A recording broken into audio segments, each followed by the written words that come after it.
Friends ఇప్పుడే అందిన వార్త ఎమ్మెల్యే కుమారుడు అకాల మృతి. అసలు ఏం జరిగింది? దుఃఖంలో కుటుంబం. ఏ రాష్ట్రానికి చెందిన ఎమ్మెల్యే కుమారుడు ఎలా మరణించాడు ఏంటన్నది వీడియోలో తెలుసుకుందామండి. వీడియోని చివరి వరకు చూడండి, స్కిప్ చేయకుండా అర్థమవుతుందండి.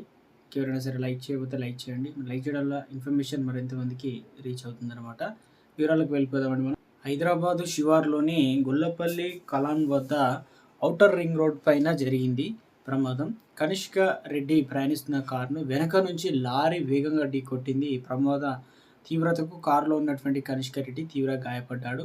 అక్కడే ఉన్నవారు హుటాహుటిన ఆసుపత్రికి తరలించిన అతని పరిస్థితి విషమించడంతో మృతి చెందాడు. ఈ మరణం తీగల కృష్ణారెడ్డి కుటుంబంలో తీవ్ర దుఃఖం మునిగిపోయారు.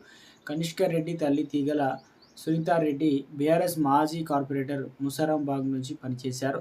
తన కుమారుని కోల్పోయిన ఆమె శోకసంద్రంలో మునిగిపోయారు. ఈ వార్త తెలుసుకున్న బంధువులు, స్నేహితులు, బీఆర్ఎస్ నేతలు కుటుంబాన్ని పరామర్శించారు. ప్రమాద వివరాలు తెలుసుకున్న పోలీసులు సంఘటన స్థలాన్ని పరిశీలించి కేసు నమోదు చేశారు. లారీ డ్రైవర్ నిర్లక్ష్యమే ప్రమాదానికి కారణమా, లేక వేగంగా అధికమైన అదుపు తప్పిందా అనే కోణంలో కూడా దర్యాప్తు చేస్తున్నారు.